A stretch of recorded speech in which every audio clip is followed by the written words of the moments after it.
The ESTJ subtypes today. We're going to start with Meged and Ovcharov model of descriptions and provide you with video examples of some celebrities or just video examples of ESTJs to help you pinpoint these personalities in real life so you can pinpoint them yourselves and just have a general idea to where to find them. As a side note, you can find these people often in banks, businesses, sometimes normally politics, often the conservative side, but not all the case. And they also are very efficient and market-oriented people. So we'll just dive in with the subtypes theory right away. So just to go through the main bullet points of the extroverted thinking subtype, these types, when you're looking for them, look for these variables. They're efficient, correct, and dry in dialogue, and have a strict appearance and are unapproachable, and they're therefore serious and restrained. So there's almost a robotic outlook, I would say, when you notice these types, but they're very efficient in the way that they're correct, they're dry, they're stiff almost, but they're very strict in their appearance and they're very efficient, and that results in some form of serious and restraintness in their dialogue because they are extrovert thinking subtypes.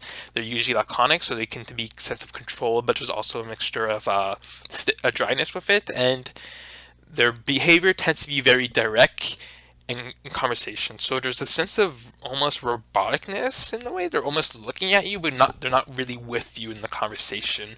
And with this directness, there tends to be a lack of emotional connection, I would say, since introverted feeling is their weakest function. They are uncompromising and stubborn. So them being judges are very firm and principled and controlled in their outlook, and they're also very constantly strained and intense. So that's the key factors to look for. So just know the best words are they are efficient, correct, dry in dialogue, and they have a strict appearance and unapproachable outlook. You'll notice these people oftentimes when you open the news channel, the business news channel, actually looking at the stock markets, or you'll notice that these are very, or people in the banks, you'll notice you'll find these kind of personalities a lot. So that's actually something as a side note if you want to know. Now for the introverted sensing subtype, just to go for the main factors, they are their internal stability is mixed with their working capacity. So these are very, I would say, workaholic kind of personality. They're internally unstable and they're likely extremely vigorous. So this is energy. They're very energetic and they're also very vigorous. Now, I gotta emphasize that because that's probably the best factor to look for the introverted sensing for the ESTJ is that they are very vigorous. So that means they express themselves very outwardly, but it's also very energetic. So it seems like they have a lot of energy to show the world to the people. They possess a sense of humor.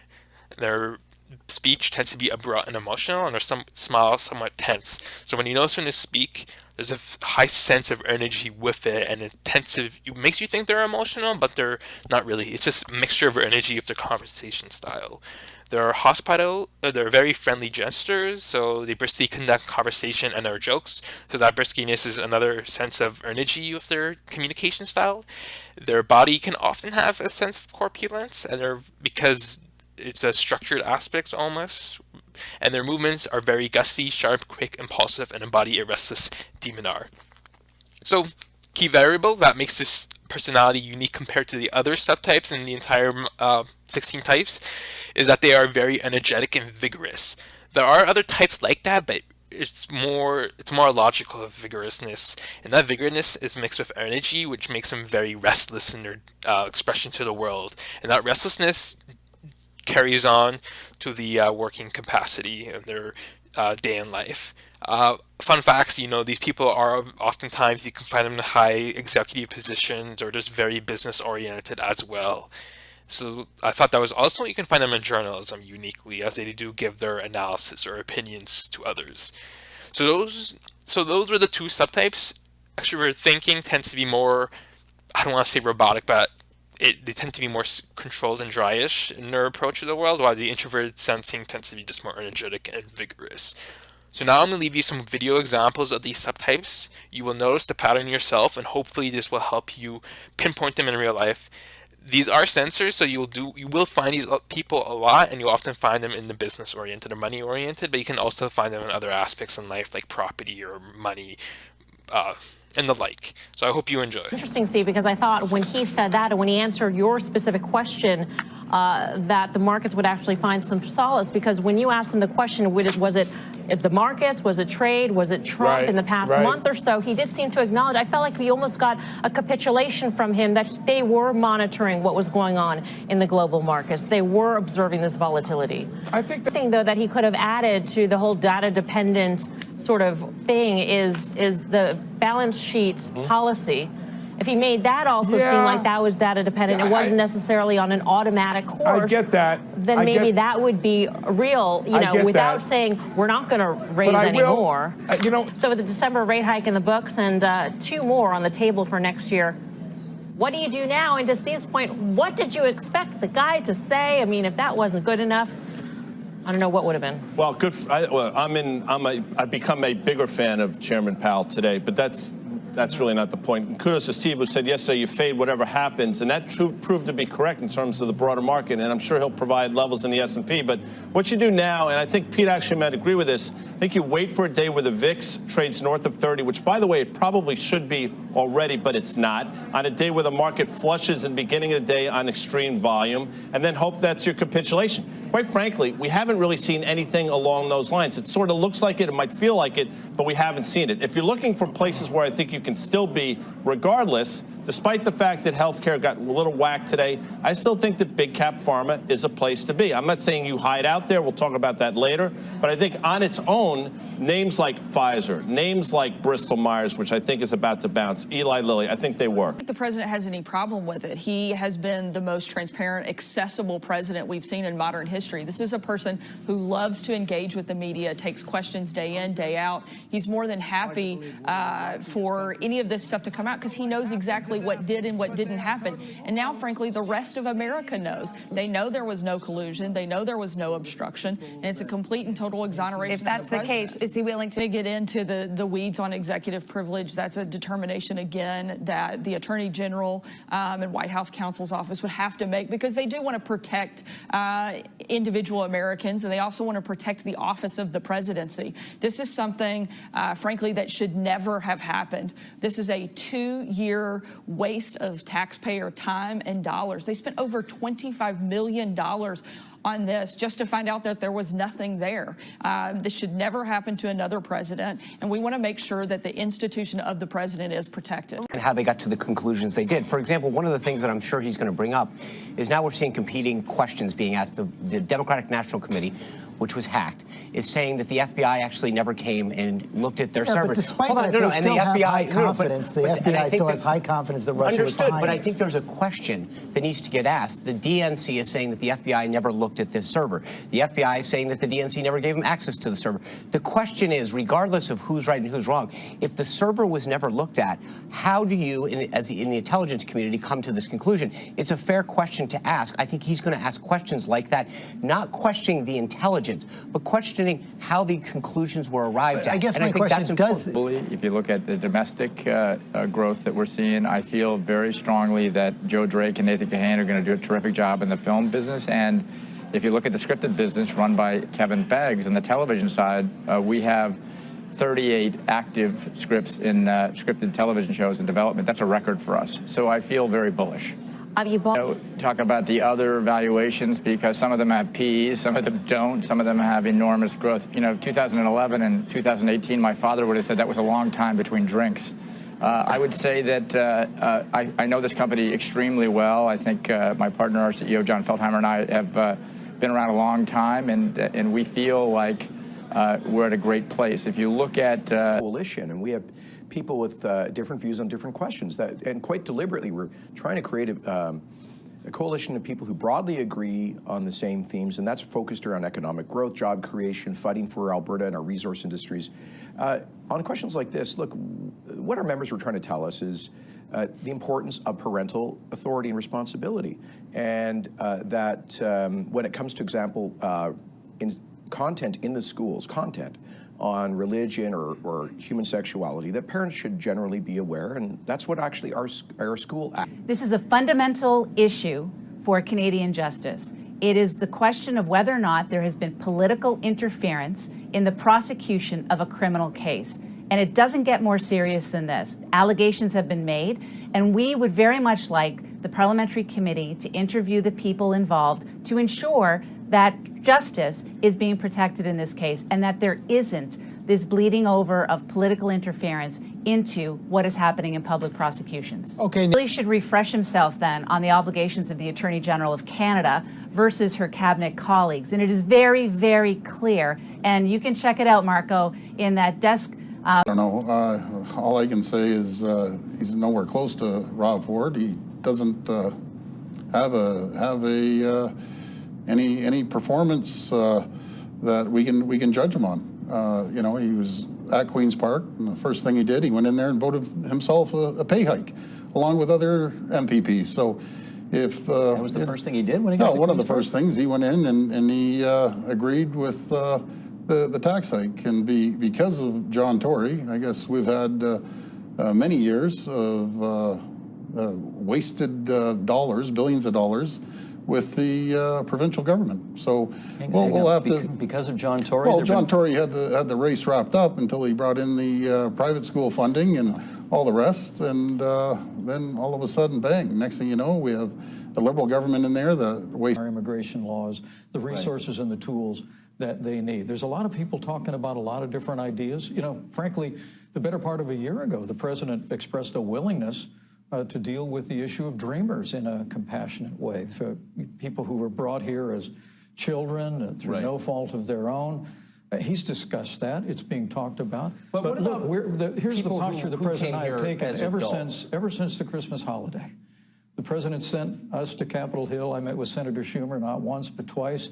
We engaged in good faith negotiations. The president and I canceled all of our Christmas vacation plans. It's a great benefit to America that I decided to give that up and go to the other side. I think fairly early on, and I was smart enough to realize it probably 3 or 4 or 5 years into my acting career, that I was sort of a mediocre actor. I was also tending bar more than I was acting during those years. And I looked around and I said, you know what, there are people who do this a lot better than I do. There's probably something else I could do in the business where I could satisfy my creative juices and still be involved, and it ended up being a good decision. We'd like to talk about it, and for as long as they want to talk. And so any subject they want to get into, except what I'm buying currently, I love to talk about what they want to talk about. In fact, I can't recall ever being asked. But we talk about family. Actually, the couple that bought it this year are bringing along 2 small children, and we talk about the children raising kids. A lot of things. It's not all stock or business or finance at all. Well, It's more attractive considerably more attractive than fixed income securities. That doesn't mean they're going to go up or down tomorrow or next week or next year, but over time, a bunch of businesses that are earning high returns on capital are going to beat a bond that's fixed at. Now keep in mind, WikiLeaks has never been wrong once in 11 years of publishing. So the special counsel tonight, Robert Mueller, should be getting on a plane and going to meet with Assange to find out if in fact he has this evidence and is telling the world the truth. If he wants to get to the truth, he owes this to the American people. He owes it to the president. Obama, when he announced his run, he attacked Mexicans. He has attacked numerous African Americans, the NFL players. We could go on and on and on. Conservative, owning up to the reality of who this president is. And look, we are not shocked. 94% of black women did not vote for him. Black folks figured out real soon exactly who this guy is.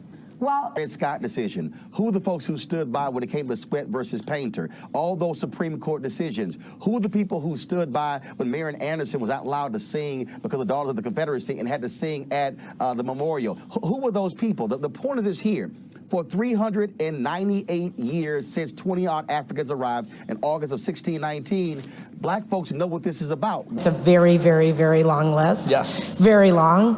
I think there are the obvious people. So in my situation, I'm the youngest of 6 kids, and I was raised by a single mom in Chicago. And in my family, I'm very, very young. So my sisters are more than 2 decades older than me. And so when I grew up, they used to tell me that I was found on the doorstep. That's nice. And that I wasn't their sibling. I really am. But so certainly growing up in that environment was something that influenced me in a major, major way, especially being the last child. I think that was a gift that I received because I got to see all of these people in front of me and the choices that they made and have a decision tree of do you want to do that or not. We just didn't realize. And I think it just turned out to be a good title for a show that was going to think about bringing more context to news coverage on Sunday mornings. We're syndicated, so we air mostly on Sunday mornings around the country. Some stations run us also on Saturday nights. And so the idea that you could really dig through facts and context to understand stories better. 4 years ago, that wasn't quite as revolutionary as it seems like it is now, but it really seems the timing has never been better for a show like that. I'm sure it maybe felt like a rebellion. We can't really do that. And it forced us to say, well, what is the story? If all this crazy wasn't happening around us, what is the reporting we would just go do? And because we cannot respond to things, in the second, and because we're syndicated, we usually sit between a show like Euro and buying bonds in Europe, putting money into the system. It had the opposite effect. It caused investors to run for the hills, but they couldn't get enough out while European markets were open, so it moved into U.S. markets. It was basically the sense that we are so uncertain about where the global economy is going, and we've got this back and forth between the world's 2 biggest economies, the Europeans and the Americans, that people just decided to take their money out and basically do the equivalent, the global equivalent of taking your money and stuffing it in a mattress. Everybody just wanted to pull out and say, I don't want to go into tomorrow where this unemployment number is coming out in the morning, not knowing what's happening, not able to get out of my positions. They did it ahead of time. It just compounded on itself. Fear took over, and people started selling their stocks. I'd only ever work in a nonprofit or in the government. My dad was a doctor. My mother did a lot of community service. I was raised that you didn't really do business. You worked on behalf of other people. And then when I was sitting at the U.S. Treasury watching the economy grow, this is right through that first tech boom, the companies out in Silicon Valley seemed to me to be making a really big difference. And they were doing things that nonprofits couldn't do. And so I went to Google, and I went to Google because I really believed in its mission of giving people information. May is a particularly important time for a diet because in May, people want to get ready for the summertime. They want swimsuit season, and yet they're fearful of swimsuit season because they pack down a little bit of weight. The average person does every year a little bit extra. That covers up the beautifully shaped and defined muscles inside your body. So we've had a lot of success this year talking about programs for weight loss, not just simple little gimmicky tips, but overarching concepts. We've had several million people download the 2-week diet plan. And the May diet is an extension of that. It gives you ideas that we think are important understanding and redefining what obesity is in America. And Larry, this has become the single biggest drawdown on our national budget for health in the country. And I don't care if you're Republican or Democrat, if we don't manage obesity in America, no